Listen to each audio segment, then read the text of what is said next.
저는 이것저것 다 해봤는데 제가 결국은 제일 흥미로운 제가 공부를 제일 열심히 하는 산업은 없는 산업. 이게 무슨 소리냐면 새로 등장하는 산업인데요. 그쪽은 혁신 그 자체가 일어나는 산업입니다. 그래서 제일 첫 번째로 지금 보고 있는 산업은 바이오 쪽입니다. 이쪽은 뭐 신약이나 치료법이나 뭐 이런 것들을 개발하는데 과거에는 상상할 수 없는 방법으로 만들어냅니다. 그래서 뭐 예를 들면 유전적 질병을 가지고 있는 사람들을 치료하는 방법. 그러면은 지금 쓰고 있는 방법은 여기까지 와 있습니다. 뭐 그런 게 이제 지금 치료 방법이 없었어요. 지금까지는.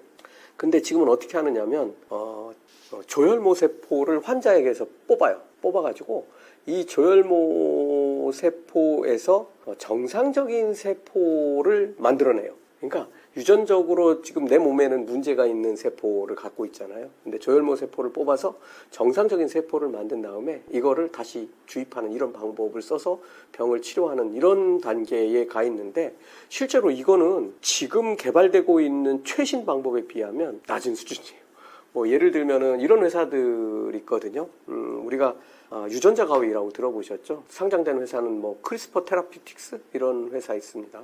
주가가 비쌀 때는 뭐 수백 불 하다가 지금 한 70불대 정도 된 것 같은데, 이 회사는 뭐 그야말로 정말 유전자 가위를 활용을 해서 아주 뭐 간단하게는 아닙니다만 환자를 이렇게 쉽게 치료할 수 있는 이런 길을 열어가고 있는 회사들이 모여 있거든요. 그래서 이게 사실은 이런 방법들은, 또는 신약은 처치법 이런 모든 방법들이 FDA의 승인을 받아야 돼요. 근데 이게 없던 방법이고 또 검증할 수 있는 자료가 임상밖에 없는 거죠. 그러다 보니까 허가가 잘 안 나요.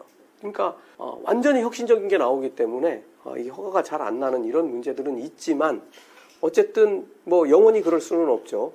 대세가 되는 순간들이 나오고 있고, 저는 그래서 이쪽 산업들 좋아하고, 또 관심 크게 갖고 두고 있는 분야는 인류가 마지막으로 발전할 수 있는 산업입니다.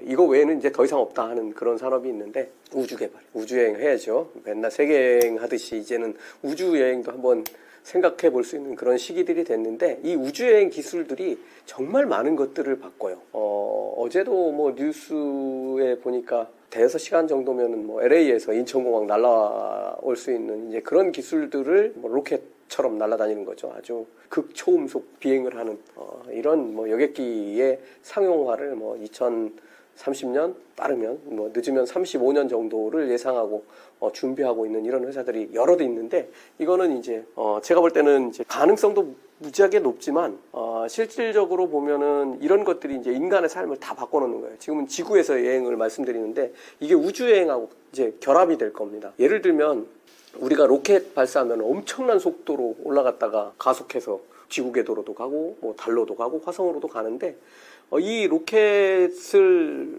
활용한 이런 방법들을 쓰면 지구 안에서도 뭐 엄청나게 빠른 속도로 이동할 수 있는 그런 기술을 개발하는 회사들도 있어요. 지금은 아주 짧은 시간, 지상 100km 이내, 85km, 90km 이 정도까지 올라갔다가 이렇게 자유낙하하면서 지구를 감상하고 하늘을 쳐다보면서 내려오는 이런 우주여행을 하는 회사들도 있고, 이미 상업화해서 작년 5월경부터 시작해서 지금 1년도 넘은 이런 회사도 있고, 작년에 그것보다 훨씬 뛰어난 방법으로 우주여행 시험비행에 성공하고 실제로 상업비행도 한 번 한 이런 회사들도 있습니다. 이런 회사들이 여행 자체를 완전히 컨셉을 바꿔놓는 이런 게임들을 하고 있어서 공상과학 영화를 보는 기분으로 이 회사들이 정말 잘하고 있는지, 돈은 잘 모으고 있고 얘네들이 생각하던 그런 기술들이 어디까지 현실이 되고, 또 이것만 있는 게 아니거든요. 이게 우주여행 하려고 하면은 규제 당국이 있잖아요. 이제 그쪽에서는 어떤 눈으로 보고 있는지 이런 것들도 이제 같이 살펴보면서 재미있게 공부하고 있습니다. 앞으로 그러면 주식시장은 오를까 내릴까, 이 얘기를 했습니다. 뭐 이게 틀릴 확률이 엄청나게 높습니다. 왜 그러냐면 세 가지 경우가 있거든요. 그러니까 맞출 확률이 어렵다는 거죠. 그냥 찍으면 33%인데 내린다, 오른다, 톱니바퀴가 된다. 톱니바퀴라면은 톱니가 이렇게 되지 않았습니까? 그러니까 오르락 내리락 정신 못 차린다, 뭐 이제 이런 건데, 그러니까 뭐 왔다 갔다 한다는 얘기죠. 왔다 갔다 할 때는 가는 종목은 가고 못 가는 종목은 못 갑니다. 그래서 종목들에 관해서 좀 봐야 되는데, 전체적으로 볼 때 지수가 갈 수 있다. 이거는 최소한 한 가지 조건은 맞춰야 돼요. 뭐냐면 뭐 매번 시장이 하던 얘기들인데 연준이 금리 인상을 이제는 마감하거나 앞으로 마감하는 상황으로 간다라는 확신이 들 때입니다. 그때는 이제 지수가 꿈틀꿈틀하기 시작할 겁니다. 경제가 더 안 좋아져도 이제는 금리 인상이 마감됐기 때문에 더는 금리를 올리지 않거나 또는 거꾸로 돈을 풀거나 또는 금리를 내릴 수도 있다라는 생각이 시장에 지배하기 때문입니다. 그래서 최소한 본격적으로 내가 투자에 나서야겠다 하는 시점은 연준이 더 이상 금리를 올리지 않거나 또는 금리 인상이 마무리되는 스케줄이 거의 확실해졌다라고 판단할 때를 보시면 됩니다. 지금 랠리가 왔던 것들도 그런 거에 대한 확신하는 사람들이 더 많았기 때문이죠. 9월에 0.5%, 나머지 두 번에 0.25%로 뭐 거의 마무리되고 잘해야 내년에 한 번 0.25% 더 올릴 거다라는 건데 큰 그림으로 보면 사실 3.5% 금리도 못 견디는 기업들 많이 나올 수 있습니다. 가게도 힘들고요. 그러니까 그 자체도 가지 못할 확률이 있다. 이거는 대신 인플레이션과 경기 침체를 같이 놓고 판단해 봐야 됩니다. 그런 확률이 있다는 거지 제가 그렇게 된다는 게 아닙니다. 지금 연준은 자기들 말한 대로 인플레이션 잡는 게 최고의 목표입니다. 경기 침체 사실은 어느 정도까지 심하게 침체가 와도 안 쳐다볼 확률도 있습니다. 왜냐하면 인플레이션을 어느 정도까지 낮추지 못하면 대책 없는 일이 벌어지기 때문이고요. 그래서 뭐 시나리오로 말씀드렸지만 어느 순간부터는 이제는 금리를 올릴 수도 없고 뭐 이거 침체를 막을 방법, 그러니까 금리를 더 올림으로써 뭐 할 수 있는 방법들이 다 막혀버리는 순간이 있지 않겠습니까? 그럴 때는 연준이 아마 뭐 4%의 인플레이션이 발생해도 당분간은 이것도 용인하고 간다라고 얘기할 확률도 있다. 이렇게 말씀드린 겁니다. 한 가지는 꼭 확인하고 가시라. 이런 말씀드립니다. 전체적인 모양으로 보면 닷컴 버블하고 비슷한 것 같아요. 그런데 결과는 그렇게 되지 않을 것 같아요. 닷컴 버블 때 벌어졌던 일들 중에 하나가 뭐냐면 정말 아무것도 보질 않고 그냥 기술과 관련된 회사들은 무조건 오르는 거였어요. 그러니까 한번 생각해 볼까요? 그때 이제 뭐 컴퓨터를 한번 가정해 보면 컴퓨터를 만드는 회사, 뭐 모니터도 만드는 회사도 있겠죠.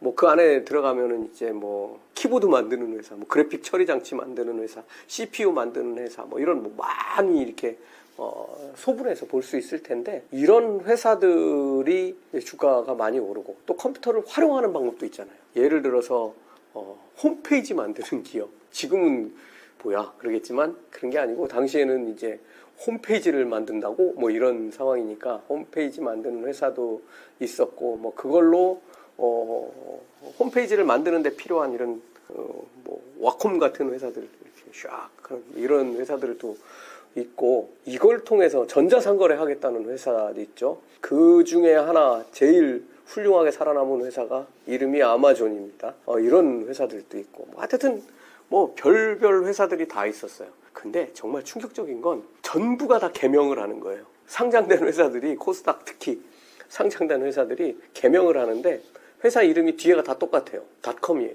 닷컴을 다 붙이는 거예요. 뭐뭐닷컴, 뭐뭐닷컴. 그런데 어느 날 보니까 이 회사가 왜 이름을 바꾸지 하는 회사가 있어요. 이 회사가 뭐 하는 회사냐면 이런 거 만드는 회사예요. 가구 만드는 회사인데 자기네들 신제품을 냈는데 컴퓨터 책상이에요. 옛날에 막 모니터가 막 뒤에 이만큼 나와 있었잖아요.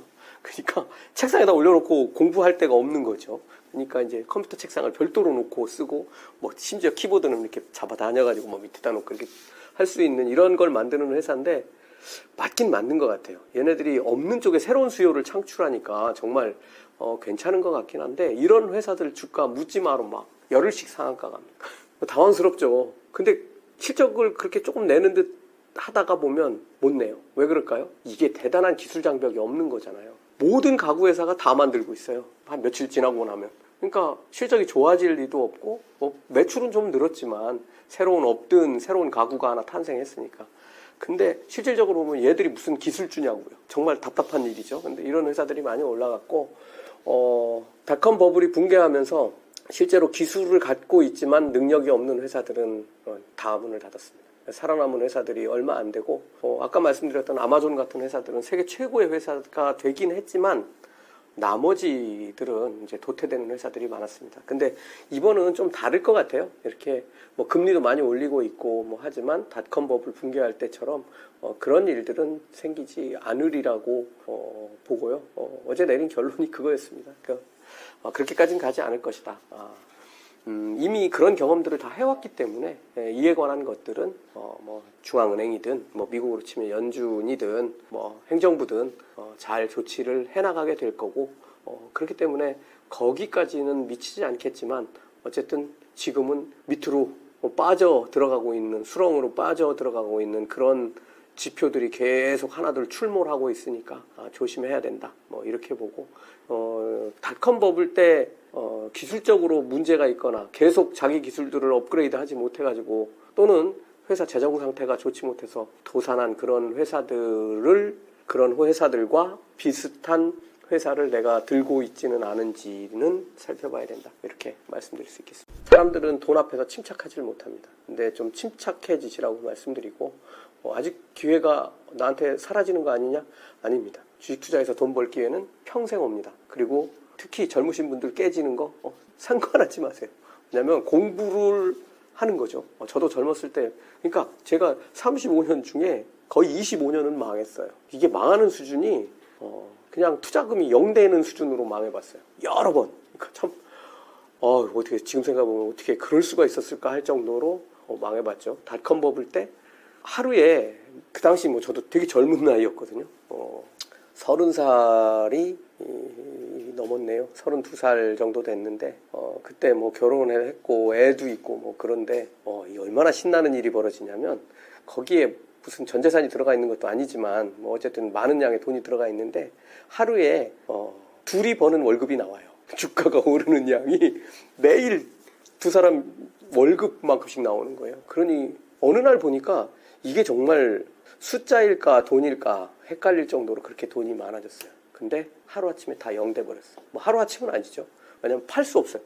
하한가로 매물만 쌓여가면서 뭐 멋지게 착륙을 하는 그런 상황도 벌어졌고요. 지금도 실패합니다. 뭐 제 생각이 다 맞겠습니까? 제가 무슨 신도 아니고 경제가 뭐 제가 생각한 대로 갑니까? 물론 판단은 해보죠. 이거 놓고 공부도 해보고 이 경제 공부하는 것보다는 기업 공부하는 게 훨씬 쉬워요. 한 개 회사 뭐 완전히 꿰차는데 뭐 그게 얼마나 걸리겠어요? 내가 요즘에는 언어도 조금 딸려도 뭐 번역기도 돌려보고 할 수 있는 방법을 다 찾아가지고 해보시고 대신 자료를 찾는 걸 잘 못하시는 분들이 있어요. 영어로 돼서가 문제가 아니라 자료를 못 찾아. 그러면은 이건 실패해요. 그러니까 내 공부하는 방법들을 확실하게 좀 만들어 보시고 지금 글로벌 시대니까 삼성전자 자료를 국내 것만 찾아보면 이상한 일이죠. 왜냐하면 외국인 지분율이 더 높은데 국내에서만 자료를 찾으면 곤란하고 이거 뭐 야후 파이낸스가 됐든 뭐 구글로 검색을 하든 미국 같은 경우는 이런 것들에 대한 분석 자료들이 많이 있으니까 같이 놓고 공부를 하면 좀 더 이렇게 단순하게 평가하고 누가 이렇더라라는 얘기 듣고 투자하고 뭐 그런 거에서 벗어날 수 있게 되고요. 실패는 계속되지만 성공의 확률이 올라가면 자신감도 붙고 성공하게 되면 어떤 일이 벌어지냐면 예를 들어서 1억을 투자해서 2억을 만드는 건 그냥 내가 지금부터 1억으로 투자해야지 하는 그런 상황이면 0 될 확률이 훨씬 높아요. 그런데 내가 여러 번 실패해보고 이걸 어떻게 해야 되는지를 조금 감을 잡으면 1억을 2억 그러니까 한 사람이 하는 겁니다. 처음에는 0 될 확률이 무지 높다가 1억이 이제 1억 1000이 되고 2억이 될 확률. 그러니까 1억 1000 되는 시간보다 2억 만드는 시간이 더 빨라져요.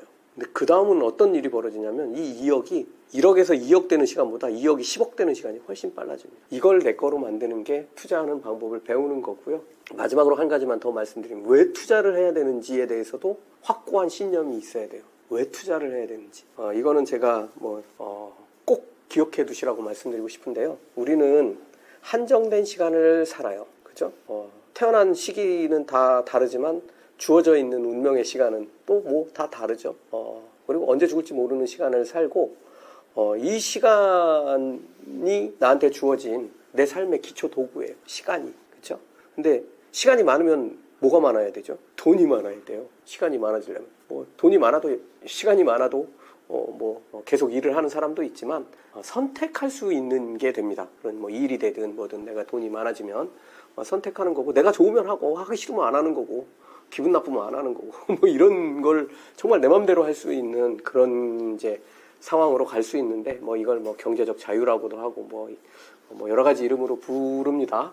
그런데 돈을 버는 방법은 딱 세 가지밖에 없어요. 하나는 첫째, 내가 얼마큼 주어져 있는지 모르는 유한한 자원인 시간을 팔아서 돈을 버는 방법이 있어요. 직장 생활하는 게 뭐죠? 다른 사람들의 시간을 사는 사람, 경영자라고도 하고 오너라고도 할 수 있겠네요. 이분들에게 내 시간을 파는 거예요. 시간에 관해서 어떻게 하죠? 근로 계약합니다. 하루에 8시간이고 중간에 15분 휴게 시간 주고 점심시간 1시간이고 정말 다 시간밖에 없어요. 그리고 이걸 어떻게 따져주죠? 월급 얼마, 시급 얼마, 주급 얼마, 이런 식으로 따져줍니다. 나는 내 인생을 뚝 떼가지고 팔고 그걸 돈으로 받는 거예요. 이 돈이 얼마나 중요한 돈인지 아시겠죠? 내 인생 뚝 잘라갖고 지금 돈으로 바꿔놓은 거예요. 그러니까 공부를 해야 되는 거죠. 이렇게 돈을 버는 방법이 첫 번째. 두 번째 방법은 아까 내 시간 사간 사람들 있잖아요. 사업하는 사람들.